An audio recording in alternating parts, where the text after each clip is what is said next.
Hello दोस्तों, इस video के अंदर अपन सीईटी के सिलेबस में हुए बदलाव के बारे में देख लेते हैं। देखो, एक तो सोशल मीडिया है ना। सोशल मीडिया की लत कैसे छुड़ाएं, ऐसे करके 4 नए टॉपिक जोड़े गए हैं सीईटी के सिलेबस के अंदर। ठीक है। और उसके अलावा यहाँ पर 23 से 25 अक्टूबर और 1 से 3 दिसंबर को होगी परीक्षा। किसकी? सीईटी की। ठीक है। सीईटी की परीक्षा के बारे में देख लिया। अब जो नए टॉपिक जुड़े हैं उनके बारे में भी देख लेते हैं। जैसे सीईटी में शामिल होंगे 30 लाख युवा, ये तो आपको पता ही है। और नया टॉपिक ऐसे होगा, नया टॉपिक होगा जैसे जैसे कि आपका नया टॉपिक है सीपीआर। ठीक है। सोशल मीडिया एडिक्शन, उसके अलावा प्राथमिक उपचार, फिर ड्रग अब्यूज, है ना। ऐसे करके ये 4 नए टॉपिक हैं जो अपनी सीईटी के सिलेबस के अंदर जोड़े गए हैं। ठीक है दोस्तों। उसके अलावा थोड़ी सी बातें और देख लेते हैं। सीईटी में इस बार क्या खास है ना।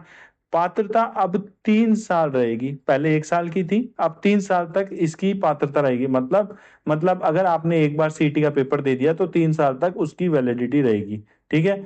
ये आपको पता होना चाहिए। ठीक है। तो कुछ इस तरह से ये सारी चीजें हैं जो आपको पता होना चाहिए। अब देखो, आप इसको एक बार यहाँ देखो, है ना। ये देखो यहाँ पे, अब जो आवेदन होगा जुलाई 2026 के आसपास होना चालू हो जाएंगे। एग्जाम की जो डेट होगी वो दिसंबर 2026। और योग्यता 12वीं पास, है ना। और आयु सीमा 18 से लेकर 40 वर्ष तक। अब देखो, जो सीईटी 2024 में आए हुए प्रश्नों का विषयवार विश्लेषण भी आप यहाँ पर देख लो एक बार। ये सीईटी का पेपर था ना, वो 10+2 का था। ठीक है। इसके अंदर राजस्थान भूगोल और भारत भूगोल के 25 प्रश्न आए थे। और राजस्थान अर्थव्यवस्था के 13 प्रश्न आए थे।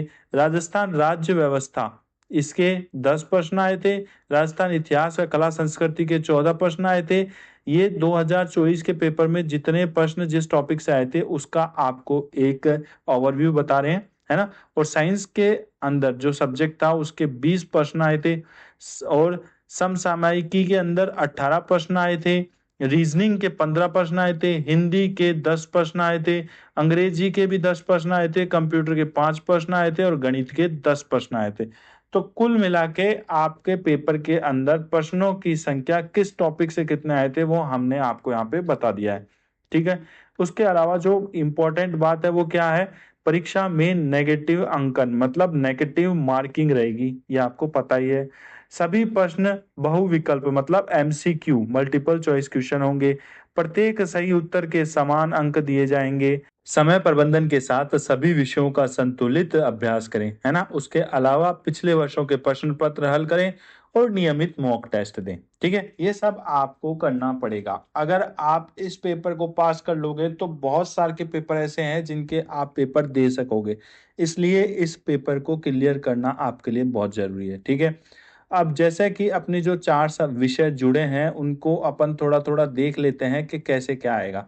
देखो, सबसे पहले जो फर्स्ट एड किट है मतलब प्राथमिक उपचार किट है, उसके बारे में आपको परिभाषा देख लेनी है, उद्देश्य देख लेने हैं, है ना। उसके अलावा उसके जो भी बेसिक बेसिक चीजें हैं यहाँ पे आपको दिख रही है वो सारी चीजें आपको पढ़नी पड़ेगी। ठीक है। इसके अलावा आपको सीपीआर, ये सीपीआर है, इसके बारे में भी पढ़ना पड़ेगा। सीपीआर क्या है, सीपीआर कब दें, है ना, और उसके स्टेप्स क्या हैं, है ना।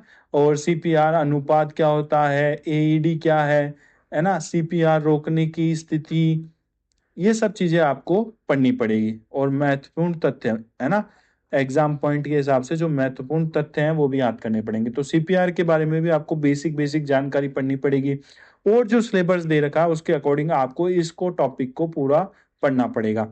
इसके अलावा आपको सोशल मीडिया एडिक्शन और बचाव, ये भी आपका एक नया टॉपिक है जिसको आपको पढ़ना पड़ेगा। सोशल मीडिया एडिक्शन क्या है, कारण, जोखिम, कारक, लक्षण, संकेत, प्रभाव और हानियां, ये सब चीजें आपको पढ़नी पड़ेगी। ठीक है दोस्तों। उसके अलावा ये आपके जो 4 टॉपिक हैं इनको आपको ऐसे ऐसे करके पूरे पढ़ने पड़ेंगे, बेसिक बेसिक चीजें। धन्यवाद। और नए आए हो तो चैनल को सब्सक्राइब जरूर करना।